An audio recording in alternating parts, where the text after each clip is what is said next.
You're listening to Thunder Quack Podcast Network.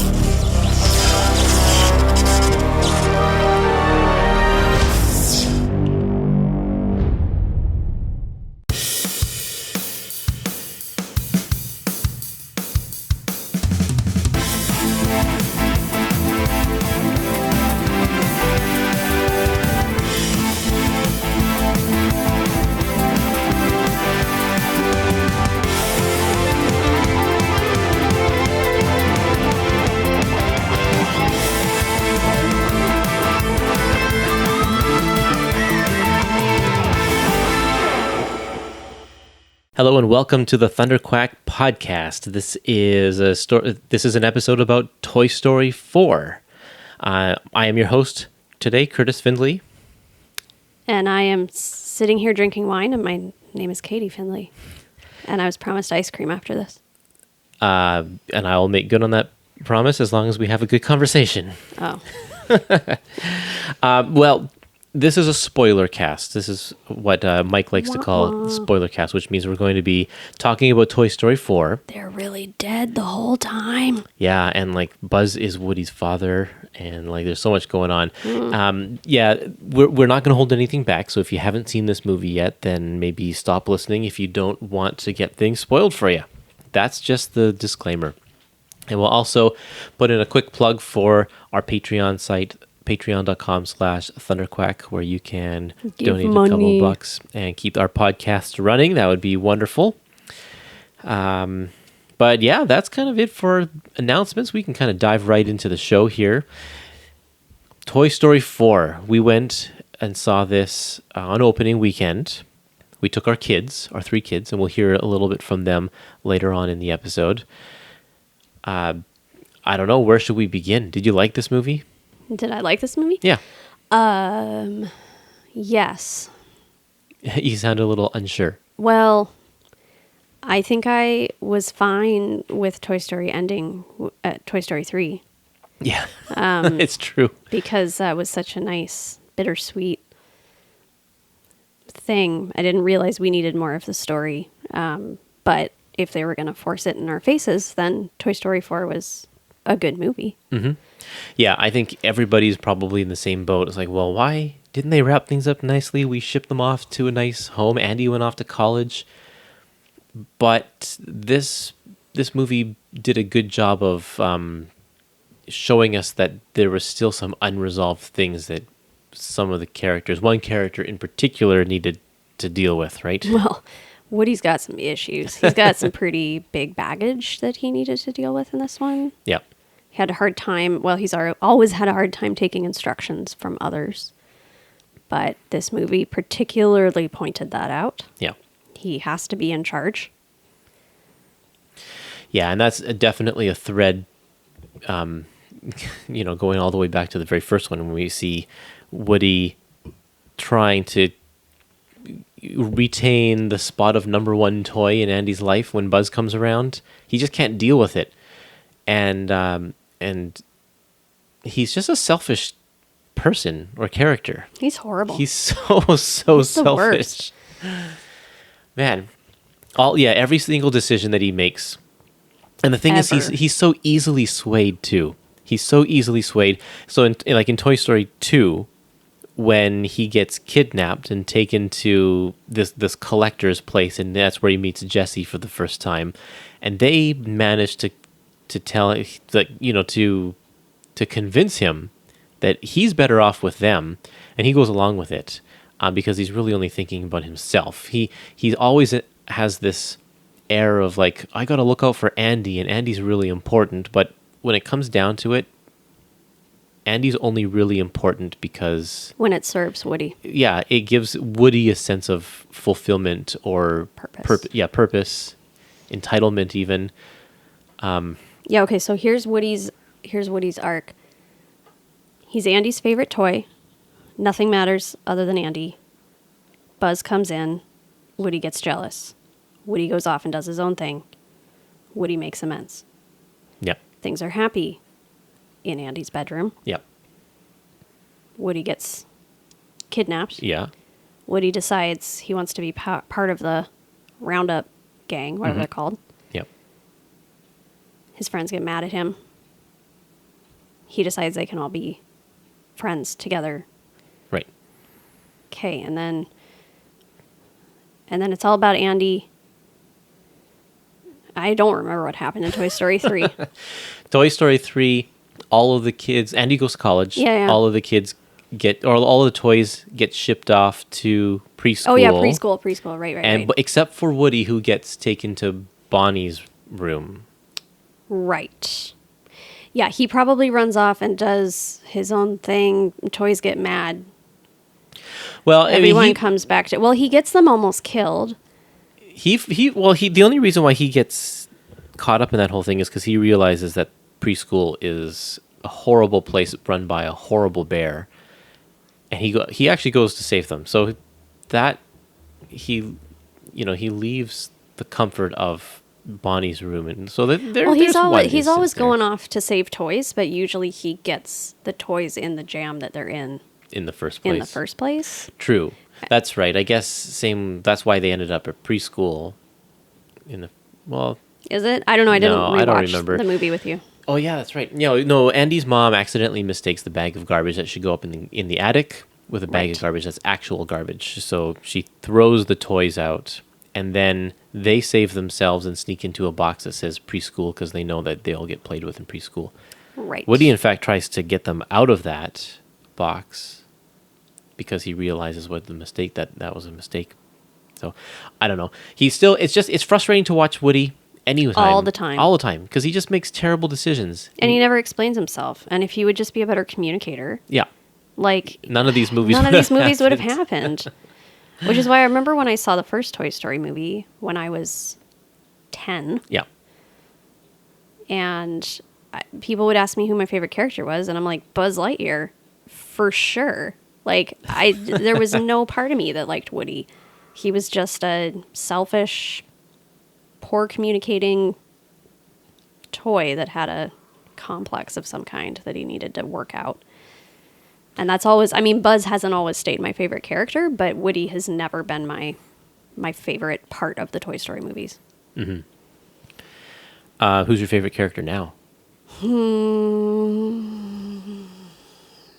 That's a good question. I have a hard time. I find that as I get older, I have a hard time having favorite characters because, they're all flawed.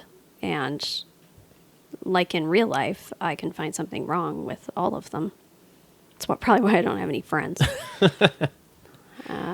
Except for me. There's nothing wrong with me. Sure. So I did really like Bo Peep. I was on the fence about her and what they chose to do with her character. But I like anytime these movies decide to actually make one of their female characters have a point. Right. This whole movie actually was run by strong female leads. There was one point where everybody was expecting Buzz to take charge of things because Woody was missing. Yeah. And Buzz was clueless. He had no idea what to do. Buzz has never been a good leader. But, I don't know, I guess he's the man, so they assumed that he was going to, be their leader to save them.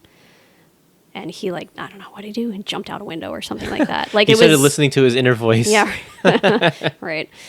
And ultimately I think it was Jesse that figured out ways to, turn the camper around and stop them from leaving. Yep. And then, of course, there's Bo Peep, who's, wilderness expert. Ninja doll. She was awesome. And then you had Gabby in the antique store, who kind of ruled the world there. Yeah. And was kind of a villain, but a sympathetic villain. And actually, she wasn't really a villain at all. Well, she still kidnapped and forcibly took Woody's box from him, and yeah, but she's got issues. Woody's got issues. They've all got issues. You can understand her reasoning, That doesn't make it okay. For sure, but I'm saying she's a sympathetic bad guy. Right. But I just liked that throughout the whole movie, it really leaned heavily on strong female characters to carry the movie. Yeah. Well, let's talk more about Bo Peep, since Okay. she is kind of a character that they definitely did a big push in the promotions for. She's back because she was missing in the third installment, and we didn't know why. Right. But I mean, she was a lamp. Yeah. So of she course either she wasn't broke around. or she went to the dump. Yeah. Like, who cares? So that was an interesting part. What did you think of Bo Peep in this movie? Like, I mean, you've already said a little bit, but I liked just the concept. I mean, the good thing about the Toy Story movies is that they introduce new concepts with each movie. And in Toy Story 4, there was the concept of a child essentially being a god and bringing forth life in Yeah. Forky. We can talk about we'll Forky talk later. about Forky later for sure. But then there's also this aspect that, we've talked about lost toys, and we've talked about, toys that are just kind of doing their time, like at preschool, and toys that are collectibles. And we've talked about all these different ways that toys exist in the world. And we haven't yet encountered toys that are just free and up to their own devices. And they're not lost toys, but they don't belong to anyone. And they can be their own person. Yeah. I guess what we've seen in the past, anytime a toy goes missing, their instinct is to make their way back home. And we saw Yep. that, of course, with Buzz. With Jessie, I guess she got found by the collector, but she wanted to go back home as well. Has major trauma over that loss. Yeah, all these toys need to be in therapy. Like, Yeah, Lotso and the Big jeez. Baby when Yeah. they walked all that way back home again. Oh, jeez. And so that's like their instinct is Yep. to do that. But yeah, Bo Peep, once she knew that, There was a big wide world out there. yeah, and that there was no one coming for her, Yeah. then she was like, okay, Well, screw this. I'm doing Yeah. my own thing. I thought that was really cool. I really liked it. And I really loved the animation on her. Yeah. Because she was still Bo Peep. I mean, I have my qualms with what exactly is she made out of, because I thought she was, ceramic, and clearly like her skirt was cloth of some kind. Yeah, But they- whatever, yeah. just, magic toys coming to life. Like, But that's something that they didn't establish in the first movie. In the first two movies, Bo Peep, she walks like her legs don't bend, her knees don't Right, bend, right. because she's ceramic, and her dress is like a bell, I guess, and like her Yeah, she's feet very kind stiff. of she clinks around. Yep. So they definitely changed that Oh, yeah. for this movie. So like, but I liked what they did with her enough to forgive it. Right. But I loved like just the way that she, I don't know, I'm trying to think of how to describe it. She was like a wilderness expert. Yep. Survival. You can come with me if you want, but you don't have to. Like, has survived for years on her own. That's really good. Yeah. Like Robin Williams in Jumanji. No, No. no. Not at all. Yeah, and Like I also Sigourney Weaver in Alien. okay. I also like that, and you mentioned that you liked how she was animated, and she wasn't animated the same way as Barbie, No, not at all. and that was a great thing to see, because and Barbie's one of those ones where like they kept her stiffness, like that was Which was hilarious. yeah, it was a point for her character. Bo Peep handled so differently. They kept the shininess on her face, the porcelain stuff, Yeah. but she moved so like just gracefully. Yeah. And it showed that she was confident and comfortable in her surroundings, like completely in whatever setting that she was in. So that was cool. So let's talk about the animation Okay. in general. So in the first Toy Story movie, obviously it was, how long ago was it? 25 years ago? It was 1995, so it's Yeah, almost almost 25 years ago. years. Yeah. The dolls, the reason why Pixar could do such a successful movie about dolls and toys is because they didn't have to look like real people or Right. or move like real people. Yep. And of course, the technology has improved as each Toy Story movie comes out, and I always appreciate that Pixar keeps the look and the feel of Toy Story the same, even though, like, obviously the textures are better and the lighting's better and they move a little bit less stiffly, especially, I mean, you obviously see it in the human characters, but generally speaking, they've kept the style the same. Yeah. This movie, it actually pulled me out of the movie a few times that Woody especially was being animated like a human and not like a rag doll. And it was, and I mean, I think I would say the same, as much as I loved the animation on Bo Peep, kind of the same with her. Like, she's not moving like a doll. Right. She's moving like a person. Did you notice that? I mean, Jessie didn't have a huge role in the movie, but did you notice that with Jessie as well? It didn't stand out to me as much, but I wasn't really paying attention. Like, I wasn't really watching for it. Right. But the fact that I wasn't watching for it, and I specifically noticed it with Woody and Bo Peep. But I think the one of the characters that they nailed in terms of animation was Gabby, the 1950 something baby doll. Yeah. I love that she's one of those dolls that you lay her down and her eyes close. And I love that her eyeballs like are wobbly. Yeah, like kind of free floating a little bit. Yeah, free floating, and it took him a while to like settle when she was looking, which just added to the creepy value. Like, I should warn my sister that she shouldn't go see this movie without a buddy. Oh my goodness. She hates that stuff. Oh and all those dummies, all the ventriloquist dummies. Yeah, no, she'd have nightmares for years. So yeah, they animate Woody and Bo Peep really human-like, but then they stick to the doll animation for, like, those ventriloquist dummies moved like they were. Those are great. Yeah, handless puppets and Gabby, like you said, moved that way, and all of the other toys had their very specific ways of moving still. So I mean, they still nailed it when a person comes into the room and they all kind of flop. Yeah. Like, they played with that a lot this time. Just because they kept, I don't know, it's like every movie the toys are getting more and more bold to that's true. Yeah. Do more things. Well, yeah, and like they because the animation is so much more advanced now, they venture further and further away. Because if you think about Toy Story 1, there are really only three. There are three locations. There's Andy's room, there's Sid's room, and then there's Pizza Planet.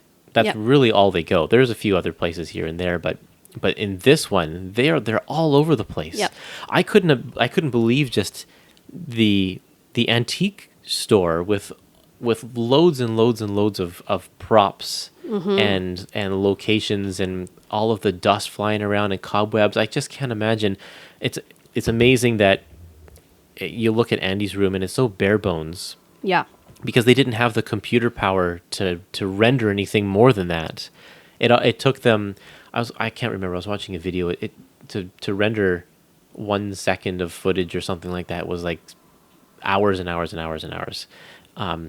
But now with the computer power they have now, they can do so much more. And so it's just to see those sets, how elaborate they are, and there was, how many were there? Because there's Bonnie's room, the RV, a couple of different places in the antique shop. There's the playground, there's the carousel, there's the shooting gallery. It's all over the place. There's so much. Yeah. And even that long stretch of highway where Woody and Forky were walking. Right. It was like, one of the right off the bat, the first thing in the movie we see, rain.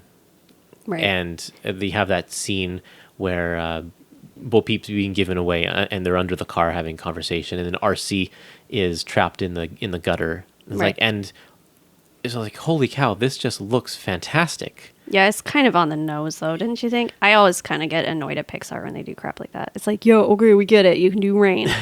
Good for you. But if you can do it, then why not do it? Like, it adds to the drama, and like, if they tried to do that back in 1995, it would have looked terrible. Oh, I know. So I'm just saying they're rubbing it in our faces, that's all. Yeah, well, that's because they can do it. I thought it looked great. Now, I did think that Woody in general had a slickness about him this time around that looked different. I don't know exactly what it was. Like the plastic texture? Yeah, yeah. And there was the one scene where the dad accidentally steps on his face and his head collapses because he's like a soft plastic. Yep. Like, I kind of think for a toy being made in the 50s that he would have been like a hard plastic or something like that. Well, but he was a rag doll. Yeah. I don't know. I don't know enough about toy history to be able to comment on that. Yeah, I don't know either. It's just something that hadn't been established with Woody's character before, so it was like, and it was a funny gag. Well, he's had, I'm trying to think. I think it's in the first movie. Something gets thrown at his head. Yeah. And it kind of squeaks, like his head kind of squeaks as the thing bounces off of it. Was that Woody or was that Buzz? Oh, maybe that was Buzz. I guess I just always assumed that he was kind of a softer-ish plastic. And I always assumed that he was not. And it might be because we have a Woody doll. Yeah. And it's hard plastic. Like if you step on that, it's not gonna Really? collapse under you. Trust me, I've been hit in the head with that thing. It hurts. It's not soft plastic. Yeah. Well, should we talk about Forky? Oh, let's do. Did you ever see the teaser trailer that came out? Just the one where they were like holding hands. They're like holding hands. And the camera's panning around, and all of a sudden, Forky's just like freaking out. And then it causes everyone to fall and flail around. I was so put off by that teaser that I was like, "There's no way I'm going to care about this Forky character at all." I can tell you right now, he's going to be obnoxious. He's not going to fit in. He stylistically looks completely different than everybody else. It's just going to be a disaster. Also, as a parent, you see that yes garbage. I know. And you're like, oh my gosh. Like, it just stresses it. Like, it causes this anxiety in you of like, oh my gosh. Like, whatever kid made that thing is going to be super attached to it. Yep. And it's literally trash. Yep. And how long do we have to keep this thing around until we can get rid of it? They nailed that. And then that's exactly what he was. Yes. To the point where it's, and we experienced this afternoon, in fact, we did. with a random piece of paper that Milo couldn't throw away because he has some sort of attachment to it. And just seeing Bonnie, how attached she was to that fork creation, like, holy cow, they hit the nail right on the head. Yep, it was great. Yeah. Oh, man. And it was such a weird, so weird. So Bonnie creates this. She's at kindergarten. She's sad. She doesn't know anybody. She'd rather be at home playing with her toys. Yep. It's craft time. Some punk kid comes over and takes all of her crayons or whatever. And then Woody tries to make her happy, throws a bunch of garbage on her table, basically, like random scraps of craft things, and she makes this Forky character. And I think my favorite part of the whole movie was she puts Forky in her backpack where Woody's hiding and heads home from school. And Woody's, just kind of talking to himself. Like, clearly this fork is an inanimate object because she just created him out of garbage. And then all of a sudden, he goes, like the breath of life has been breathed into him by God on high. And it's like the creepiest thing. And of course, Woody freaks out. Yeah. And then for the first, for 20 minutes out of the film, this thing thinks he's trash because he is. And is like in this zombie state of like needing to get back to the trash. Yep, that whole montage sequence over that new Randy Newman song was just so funny. And he's running after each trash can that he finds, and the bigger they get, the more he's like, oh, as he's running toward the trash can. So excited. I loved it. I thought that was hilarious. It's so good. But then he ended up being like the wisest character in the whole movie. I couldn't believe it. And he was really funny. And what's the actor's name? Tony Hale from Arrested Development. Buster. Oh, is that Buster? Buster was the voice of Forky. I thought I recognized it. Yeah, he did a great job.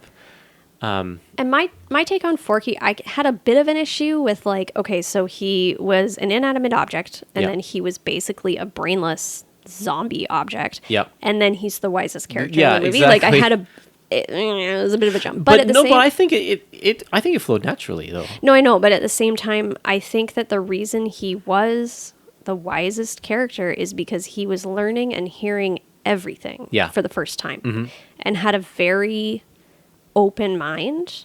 He had no preconceived notion Nope. of what a toy should be Right. or how it should progress or how they Right. should react to these situations. And so he was just this like neutral character that like, you know, the bad guy could talk to and Woody could talk to, and you know, like he was just kind of neutral, and he's like, "Oh, yeah, that is how that's your feelings."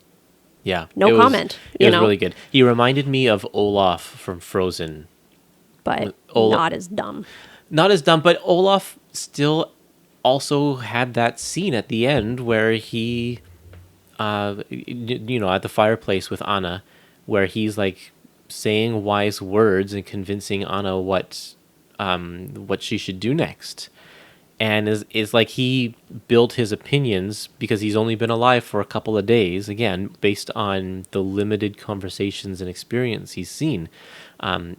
Is not weighed down with decades of baggage or anything like that. So, yeah, I thought they played it out. He ended up being a really, Forky that is, ended up being a really great character in the end. I was very surprised that they made me care about Forky. A spork. Yeah, and then at the end, the knife comes. Yeah. I wonder, at what point do toys become sentient in the whole production process?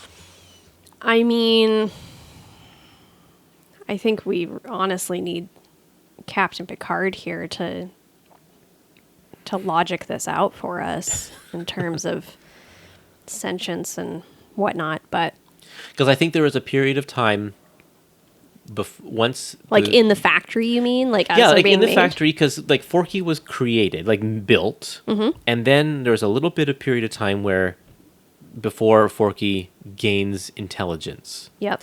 So in the factory, when Woody's being put together and stitched together and sewn together, is there a point at which he takes that breath as well, and all of a sudden is alive? Are you asking at what point life actually begins? Yes. Is it after? Ladies and gentlemen, the Thunder Quack podcast has now become very political. Yeah, all of a very sudden. political. Yeah, what side do we stand on? Is it? Oh, sorry. Yeah. Do they Kurtis have? is just making the connection. Hold on. Do they He's have catching life? Up. He's catching up. Once they're out of the box, are they born? Or are they alive while they're still in the box? We'll have to get a Pixar prequel story for that sometime. Yeah, right. See where Pixar stands on the political scale. That's so funny. That's the whole podcast right there. Right. That's the best part.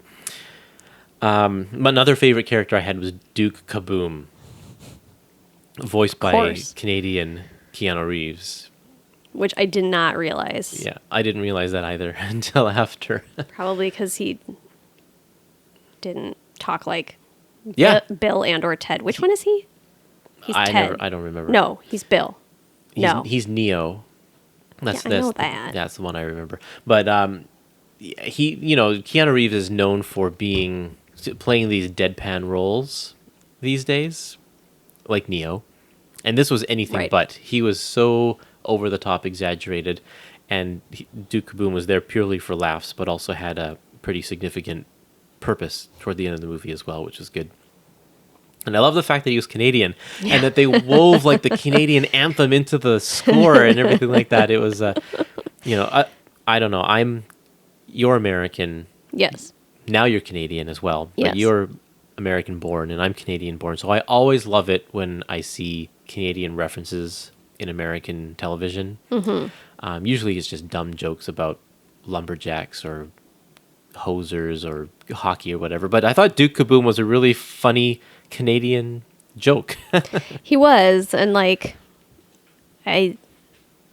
sometimes I laugh at things that are like, so, you know, just little things like when Duke is telling his backstory, and he's like, it was the day after Christmas and whatever that kid's name, and opening his presents on, and I was his, he was the most excited for me. I was his Boxing Day present.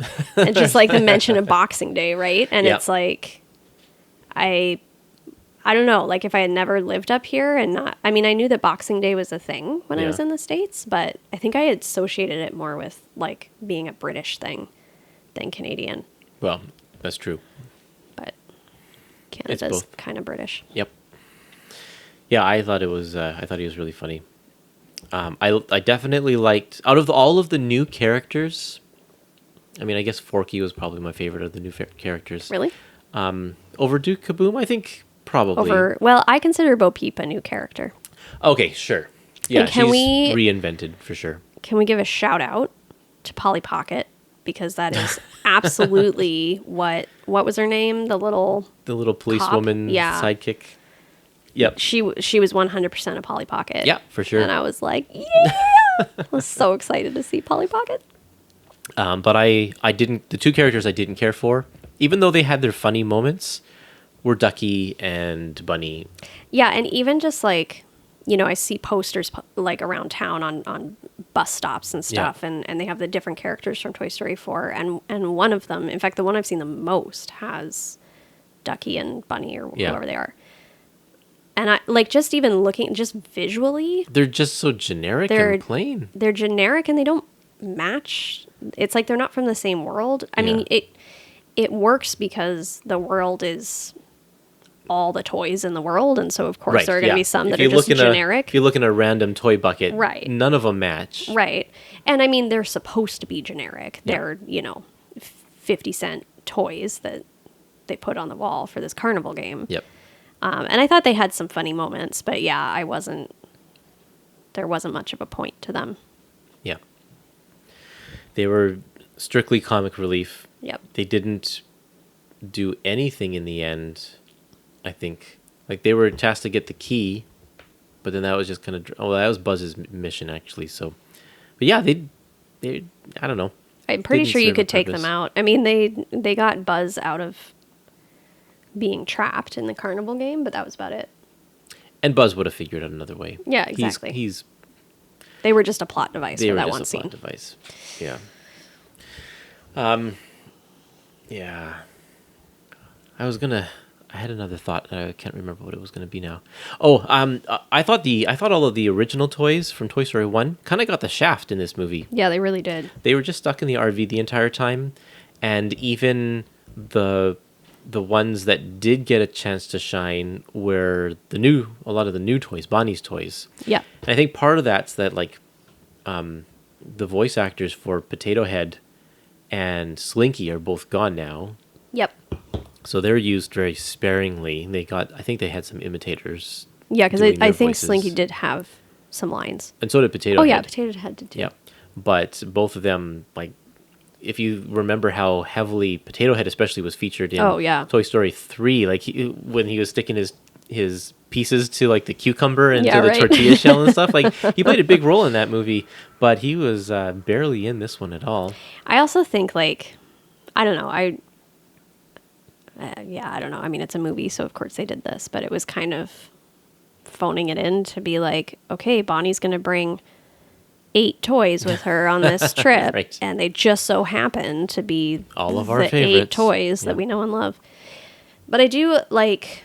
Okay. What parent's going to let their child bring so many toys? I was so dumb, and I felt so bad for her parents every freaking time. She was like... Crying over that fork. I'm missing a toy. Yeah. And they're like, dude, can we just get you another spork? Yeah. Or whatever. Exactly. It's so frustrating. But I will say... I love Bonnie. She is so great. And now that we have a daughter, it's like, and maybe this is just the case with us. I don't think I can generalize this, but our boys play together and they play Lego and they, make up little games with various toys that they play together. But Samantha can just, like, she can take inanimate objects of any kind. Yeah. And she's in a whole different world, and like her imaginative play is so amazing. Yeah, so different than the boys. Yeah, and that's what Bonnie really reminds me of, is just like everything's a thing, and she like just jumps into her room, and it's like, okay, and you're gonna be the hairstylist, and oh, baker, can I have some cookies? And it's just like so random. It could only come from the mind of a 5-year-old girl. Yeah. Do you see any Easter eggs? Were you watching? I always, especially in that antique shop, I'm like, there's got to be Pixar. Pixar loads their movies with Easter eggs. Was there anything that you noticed? I noticed just a couple of things. I think I noticed you excitedly whispering something after the Pizza Planet truck was on screen, but I didn't notice it. You saw the Pizza Planet truck? No, I didn't. Oh. I noticed you excitedly whispering about it. Oh, it was a tattoo on the calf muscle of, I can't remember which was the carny. The carny. Yeah. Is that politically correct? Well, it's not an ethnic thing. Yeah. Okay. I don't think. It's a job. It wasn't. I was fully expecting, because there were a lot of cars and a lot of opportunities for the actual Pizza Planet truck to be there, but it was a tattoo on his calf. Yeah. So I thought that was funny. And it was really a blink and you miss it. It was gone so quickly. I also noticed that, and actually this was Claire that noticed this, Boo from Monsters Incorporated was one of the kids in the kindergarten classroom. Yeah. So I'm bummed that I missed that. Yeah, she's aged up a little bit. She of course is not a toddler anymore. She's now in kindergarten. But it was still a long pink like long shirt with the very identifiable pigtails. Right. Yeah, it was definitely Boo. So I thought that was fun. Oh, she's another Pixar little girl that I just love so much. Yep, definitely. Oh my goodness. They nail it with their little girls. And I saw in the antique shop, I saw a Wall-E B, something that had Wall-E B on it. Oh, okay. That's one of Pixar's earliest shorts. And I had not Wall-E, like, I know, I'm confused. not Wall-E the robot from the movie Wall-E. There's an old short called Wall-E B, and it was about a bumblebee, and the whole thing was set to the tune of Flight of the Bumblebee. It was like a pre-Toy Story short. I always saw it because it always played on YTV, which is a Canadian youth television station, before I even knew what Pixar was. In fact, before they were really a thing. They played that on, like, when the show ended a couple minutes early, and Canadian laws mean you don't have to show as many commercials as American laws, so they always had like a minute or two to fill between shows. So they played that one all the time. And it was this bee, and the bee was actually on Bonnie's backpack in one of the Pixar shorts. Hawaiian Vacation, I think, or something like that.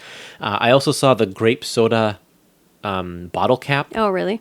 From Up on one of the things in the antique shop as well. And there was a board game that was called Lifted, and it was about UFOs from that Pixar short about aliens.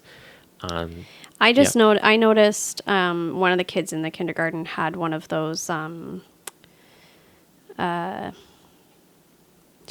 what's the short with the dino? Oh, the Toy Story that Time Forgot. Yeah. What was that? Those guys. It was some kind of dino action figure thing. So one of the kids in the kindergarten had one of those. Nice. Yeah. Oh yeah, and we saw that. We saw Combat Carl in this movie Carl. as well. Oh, I forgot about Combat Carl. Yeah, and it was interesting to see him so small. Good. He was G.I. Joe size. So good. That was funny. That was good. If you haven't seen, what was that short? That one was Toy Story of Terror. Yeah, if you haven't seen that one, you got to see that one. Definitely. For Toy. I don't think it was Carl Weathers that was voicing him in this movie, but he was still really funny. What else is Carl Weathers doing? Like, seriously, why wouldn't he be the person voicing him? I tried looking for his name in the credits. Maybe it was him. I don't know. Maybe. Could have been. You'll have to consult the internet later. Boy, I don't know. Do we have anything more you want to say? Are you trying to fill time? I don't think we have a time limit, but if there's anything that we haven't really hit on. Do you think that they dumbed down Buzz in this movie? I mean, Buzz has been getting dumber and dumber. He was never really that bright to begin with. But I feel like once he got over the fact that he was a toy and accepted that, he became more normal. Yeah, a bit, but like he has kind of always been the comedic relief to a certain extent. It's Toy Story. Is it Toy Story 3 where he's speaking Spanish half the time? Yes, but he still is really smart. Like he organizes the whole escape plan for everybody. Yeah, like I feel like he is as smart as he needs to be for the furtherance of the plot, right, which is a little annoying. It's like, well, he's either a doofus or he's like a really strong leader. Right. Like you can't have him be both. Yeah. So I really, really liked Buzz in the first, and I would say in Toy Stories 1 and 2. Yeah. But especially like in the shorts, I feel like they've been just using him as comedic relief. Right. And yeah, they've dumbed him down for sure. Yeah. I felt like this one, they gave him the intelligence of the Tick. Oh, yeah? He couldn't make decisions on his own. He had to consult his voice box in order to do anything, which I thought was out of character. Yeah. Because we've seen Buzz make decisions and make calls and do things on the fly and everything like that in the past movies. Why was it so different in this movie? Yeah. So I thought that was a little bit out of character. But otherwise, just overall, I'm surprised that he didn't play a bigger role. Oh, I know what we haven't talked about. The ending. We haven't talked about... Yeah, I was just thinking about how... Okay, I'm going to make this comment, whether or not it fits here. I wonder how Woody is going to do with Bo Peep, like, off on their own, where clearly Bo Peep knows what she's doing and is the one that should be in charge of that scenario, when we've just spent 4 movies establishing that Woody can't handle it when someone else is in charge. And he is such a big ball of anxieties that being in the real world is like probably not a good thing to do. I mean, I don't, there's not going to be a Toy Story 5 because that would be like Woody in a mental institution. Like, like what happens, that's the new concept they introduce, is what happens when toys just lose their minds. Yeah. And that's one of the things that bugs me about him, is that he never really seems to learn that other people have good ideas and that other people, like he's kind of a leader by default because he's like the oldest toy in the room, I guess. But then he gets to Bonnie's room where there's an established kind of chain of command and way of doing things. And like they get pissed at him when he tries to do things his way. Yeah. Like he's incapable of listening to somebody else's plans. So I'm concerned for him going off with I'm concerned for Bo Peep is really who I'm concerned for. Yeah. I mean, she's going to dump him like he's hot, like in no time. He's a handful. And then he's going to be like in the gutter. Toy. Oh my gosh, Woody. And then that's Toy Story 5. Oh my word. All of a sudden Woody shows up back up at Bonnie's house. He's like missing an arm or something, and his head is crushed in. And he just doesn't, because he doesn't know how to survive up there. Oh my gosh. Bo Peep's like, you're out of here. I can't handle you. Yeah, I can't handle you. She like she leaves in the middle of the night. In her skunk car. Yeah. Yeah, I mean, the ending was, it was a natural progression. I think the thing that I commented after we saw it was that, I don't think that ending could have happened without the previous 3 movies. But at the same time, so at the end of this movie, Woody decides that he's going to go be a free toy with Bo Peep and leave the gang. And I mean, I think that's also partly Pixar's way of saying like, and we're done, which if it's really true, I admire that. Well, it's done because maybe Tom Hanks said, I don't want to do any more of these movies. Yeah, who you guys go ahead and make some more, but I just don't want to do anymore. Yeah, it's, like when you kill off Iron Man. And Tim Allen is like, I don't have anything else to do. Right. I'll do some more. I'll do Woody and Buzz. So, but the thing is, Woody's been in this situation before. Like, he could have gone and been on display with the rest of Woody's Roundup in Toy Story 2. And, like, just happened that time to decide not to. But in that situation, Woody still was doing it because he thought it would show off how important he was. Oh, because Woody. he would be a prized possession in this museum display, right? What a piece of work. Yeah, he was still only doing it because he was still going to be top dog. By giving up control of Bonnie's bedroom and Bonnie herself, he no longer has, I don't know, he doesn't have that purpose anymore. Right. Well, and that's like they specifically say that in the movie. I wouldn't know. I had to take a kid to the bathroom. Oh, at that yeah. point. He's arguing with Bo Peep. I thought you were there at that point. He's arguing with Bo Peep, and he's like, I have to go back to Bonnie. And she's like, why? Like, what's so important about Bonnie? Why do you think you have to take care of her?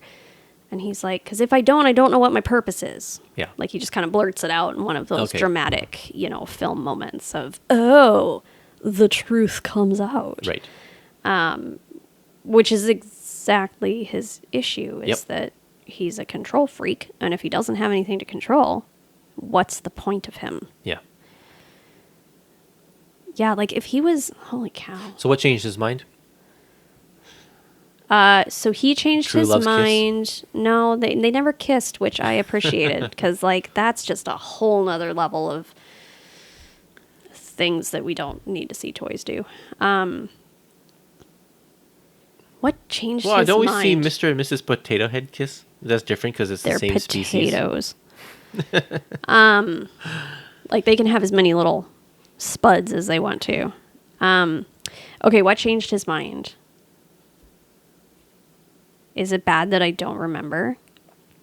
It was probably super lame. I think it's their way of maybe saying that he learned a lesson, maybe. Yeah. That like he needs to let go and kind of move on with his life. I mean, he's been around for a long time, since the 1950s. He never talks about anybody before Andy. Yeah. Convenient, hey? Yeah. So it's... Well, I mean, Jesse also never talks about once belonging to Andy's mom, and clearly that's the case. Really? Yeah, man. I didn't. Have you not read these internet articles? No. Like, in Toy Story 1, Andy's cowboy hat Yeah. is Jesse's hat. Oh, yeah, right. You're right. Yeah. And so clearly his mom had, and there's other things like that, and I don't remember them all, but that's the big one that I remember, is that like clearly his mom was had Jesse. Right, because in that flashback in Toy Story 2, it's the 60s. Yep. And that would have been when Andy's mom was a kid. Yep. Oh, yeah. What? Mind blown. Okay. I mean, I guess Andy's mom, Jesse wouldn't have recognized her as an adult Yeah. or something. I don't know. I don't know how toys' brains work, so I don't know. What was her owner's name? Was it Sally? I can't remember. I can't remember. Maybe. Okay, so the ending. Okay, so I think it's his way of letting go. Which is, it's like, okay, yeah, it's easy to let go when you realize you have no control Yeah. anymore. Right. It would have been harder. It would have been a completely different story and bolder of Woody if that scene would have taken place in Bonnie's bedroom. Well, and that scene took place at the beginning of the movie. Right. When Bo Peep is taken away by, friends of the family or whatever. Yeah. And she's like, okay. And she's okay like, with it. Yeah, that's right. Come with me. Well, yeah, because she's like, I'm a freaking lamp. This is the best life I'm going to get, man. So, and she's like, you could come with me. There's room for two. And he doesn't do it then. Right. That's right. I forgot about that. It's a nice bookend. Yep. Yeah. And I mean, you could argue that he always regrets not doing that. And so now when he has a second chance, he takes it. Right. I just can't imagine dating him, because it's like he would go, he'd just change his mind all the time. He's so wishy-washy. I think I would also, like, if he was my employee, I just, like, I don't know. I wouldn't put up with that kind of nonsense. Well, and you can imagine how clingy he's going to be to Bo Peep. Yeah. Because it's like now he has to rescue her from any sort of danger or... it's, I can't imagine what that's going to be like going forward. But I thought it was a good ending. I wrote on Facebook that this Toy Story 4 was the ending to the franchise that I didn't know that I wanted. Yes. Because I thought that Toy Story 3 wrapped things up, but Woody's story needed to be wrapped up in a different way. Did it, though? Can't he just keep bouncing from one kid to the next? I mean, Isn't I that guess the life he of a could, toy? But the control issue, like this actually made him give up all of the issues that we've had with him for the past 3 movies. Yeah. So in that sense, yes.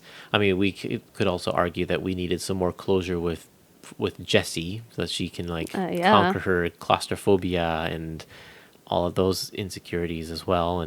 But we never get that. I definitely came out of the theater with, I think I posted on Facebook that I came out of that movie thinking, okay, I'm 34 years old. My childhood is over. Yeah. Like, that's how I felt with that movie, because it was such a definitive, Woody is gone. They're not the same toys that they used to be. Yeah. And we've just ripped your childhood away from you. Yeah. And to think, like, you know, we went to see that movie. So we went to see Toy Story 4 for Peter's 10th birthday party. Yeah. And that's literally how old I was when Toy Story 1 came out. I was his age. Wow. Which is weird to think about. Yeah. So and he doesn't have the same connection. He doesn't. To these and movies. I'm like, have all the emotions at the end there, and I'm just like trying not to bawl in the theater, because it's like, that's it. Like, my childhood is literally over. Yeah. I guess I was still clinging on to it. You know how you're like, when do you become an adult? I don't feel like a grown up. Now apparently I'm a grown up. Yeah. Because Toy Story 4. Until Toy Story 5 comes along. Or until Disney decides to make a live action remake of Toy Story. Oh no. Yeah. Okay, how would you rank the 4 Toy Story movies? Oh boy. This is a hard one, because I remember when Toy Story 3 came out, I thought that was my favorite one out of all 3 of them. Really? Because, and my reasoning was nothing more than I liked Toy Story 2 more than I liked Toy Story 1. Mm-hmm. And I liked Toy Story 3 more than I liked Toy Story 2. Right. So therefore, Toy Story 3 has to be my favorite, which also means that Toy Story 1 has to be my least favorite. Yeah, right. But it's like, that doesn't seem right at all. Well, because you like them for different reasons, Yeah. right? I mean, I think Toy Story 1 just will always hold that special place in my heart. I mean, it's a movie that has done really well with its sequels. Like, that's very hard to find in a movie. And I think that probably my least favorite of all of them is Toy Story 2, believe it or not. Because I just felt like it was dull and repetitive, and it had the least amount of storyline to all of them. And it just didn't hold my interest. I loved Toy Story 2 when it came out. And it could be that because I saw it in the theater, and I didn't see Toy Story 1 in the theater. But that one just... The introduction to the new characters I love. I love that Sarah McLachlan song that's in it. So I think it's one of my favorite songs out of all the Pixar movies. And just the story about being a collector and that kind of stuff really resonated as well. Oh, right. But I just thought and exploring Buzz's history and like the wall of Buzzes in that toy store and that kind of thing. I just thought true. there was a lot to love on that one. And the big reveal of Woody being this ancient toy, and that I love that too. The analogies with Walt Disney and Disneyland and all that kind of stuff. It's just there was so much that I loved. But looking back, I think now I also think that number 2 is probably my least favorite. Yeah. Even though I still think it's great. Yeah. I mean, that's the thing. It's like you're trying to rank 4 great movies. Yeah. But I think I would put probably Toy Story 4 as my second least favorite. Yeah. Because it had some unnecessary... It was an unnecessary movie. Yeah. It looked great. It was still an action-packed ride. Made me feel emotions. Made me laugh. But it didn't have the same sort of... I don't know. The same sort of... Depth? The same sort of depth, yeah, maybe. But then I'm thinking, like, what do I love about Toy Story 3 that makes these ones any better, that one any better than those two? And I don't know. Well, that one... Except for the end. Well, and Toy Story 3, I think, for like the characters that we get kind of reintroduced to in Toy Story 3 are more interesting. Like, I think friggin' Barbie and Ken, like, they are carry so funny. That movie. That's true. Like, they are such good characters. And out of all of the antagonists, I think I like Lotso the best. Right. He is actually, the way he controlled that preschool was brilliant. He's just an evil character. Totally. And the twist at the end where he betrays everybody. Totally. Just like, I think he's definitely better than the Prospector. And Gabby is a sympathetic villain, like you said. Yep. Lotso is just bad. Yeah, he's just bad. And that's probably why I like it then. Yeah. And I love the whole Great Escape prison break thing. That was a fantastic scene. Yeah, I think for me it would be like favorite to least favorite. It would probably be Toy Story 1, 3, 2, 4. I think I'd have to agree with you. Yeah, it's probably what I'd say. 1 is still the best. Yeah. Because it's just a perfect movie. It's so perfect. The animation's not perfect. There's nothing wrong with it. But the story is there are no holes. It is structured so well, and you could watch it over and over again. Yep. And it's so unique and inventive that it has to stay at the top. If you can deal with Woody that much. Well, because that's the other thing I get annoyed by with all of the sequels is that it, in a way, it kind of ruins Toy Story 1 for me because I've now watched Woody not just be stupid in Toy Story 1, but in 2, 3, and 4, and like 17 little shorts. Yeah. And it's like, so now when I go back and watch Toy Story 1, it's like, frick, Woody, like, seriously, man? Get over yourself. Yeah. Yeah. Well, I mean, the thing, Toy Story 1, it looked like they were living in a pretty nice utopia in Andy's bedroom. Everything was fine. Yep. Until Buzz comes along. Yep. So he didn't have a reason to be a stupid person until then. Until that point. Mm-hmm. I don't know. I think you gotta wonder though, when everybody loves somebody so much like that, he's like walking around Andy's bedroom and he's like, I'm the top dog. Hey there, Slink. Yeah. I'll play checkers with you later, buddy. And I don't know.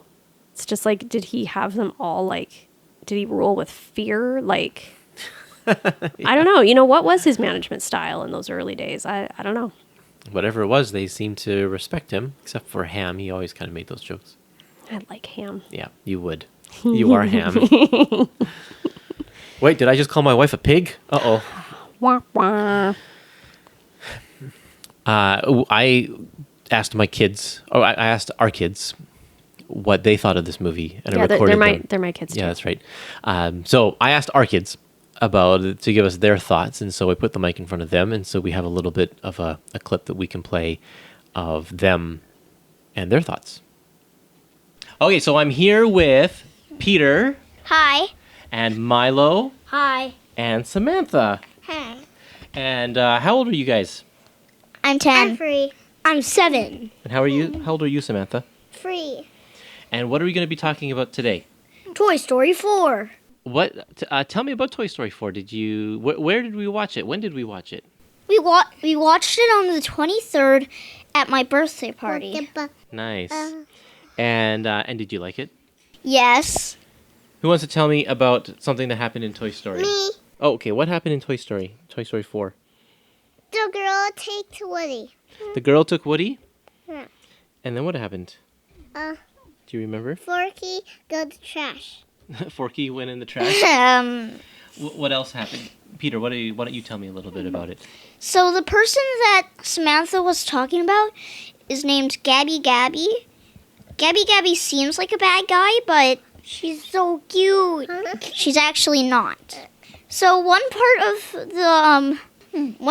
was when all the toys were sabotaging the kid's car. And Bonnie's. Yeah, Bonnie. Not the kids. Well, Bonnie's. Yes.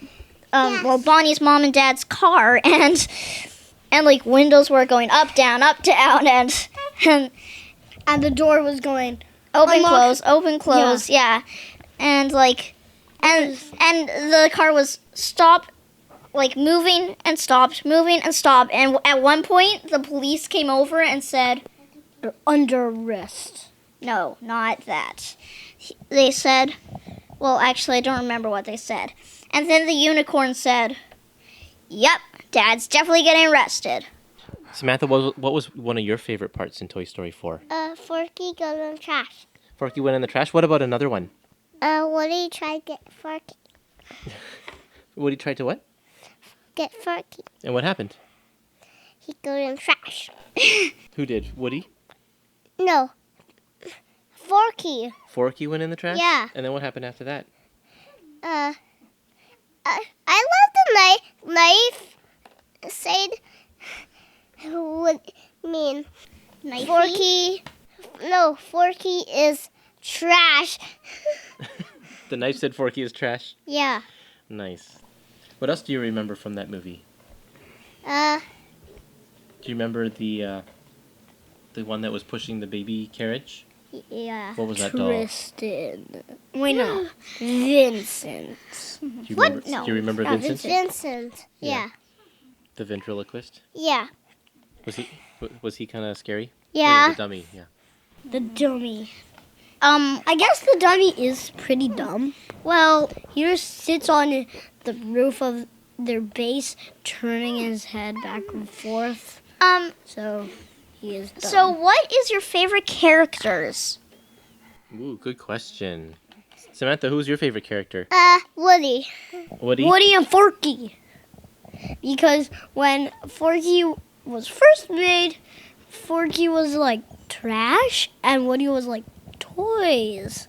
And then Forky was like trash, and then Forky and then Woody was like toys. And then Forky was like toy rash. How about you, Peter? Favorite characters? My favorite, well, I have a few favorite characters. I would say Duke Kaboom and the duck and the bunny. Okay, yeah. I was wondering if anyone would say Duke Kaboom. I really like Duke Kaboom, too. I thought he was really funny. The best stuntman. And he was from Canada. Samantha, did you like Ducky and Bunny, the Stuffies? Yeah. What was the And funniest part then with them? they turned into Godzilla and started shooting eye lasers. No, that was just their imagination. That didn't actually happen. Okay, who cares? They turned into eyes, but they didn't do it. So they go to the shelf. They went on the shelf? Yeah. Yeah. Dad, who's your favorite character? Oh, I think I might like Duke Kaboom the best. I thought he was really funny. I like the part where he tried to jump off something and then he just kind of splatted. So he was really good at crashing. Splatted his head on the top of the target. The target? Yeah. The target. What do you think about the ending of Toy Story 4? I would say he was kind of sad. Yeah. Woody became a lost toy. Lost on purpose, right? Mm-hmm. Lost on purpose. And who did he go with? Forky. Forky? No. Not Forky. Who did he go with at the end? His friends. Bo Peep. Right. Did you like Bo Peep? What did you think of her? I love Bo Peep. She looks like way different than the Bo Peep from Toy Story 1 and Toy Story 2. Like, she was like a total, like, more like an adventurer. And was that better or worse? Better. In my opinion, better. Okay, everybody. Why don't you say goodbye? Goodbye, everybody. Bye-bye. See ya. Goodbye. Bye-bye. Bye-bye. Well, I think that's it. I think we've talked this one to bits. Thanks for joining me on the show. You're welcome. I want ice cream now. Okay. I think we can make that happen. Yes. Okay, everybody. We'll see you later when we have another movie to talk about. Bye. Bye.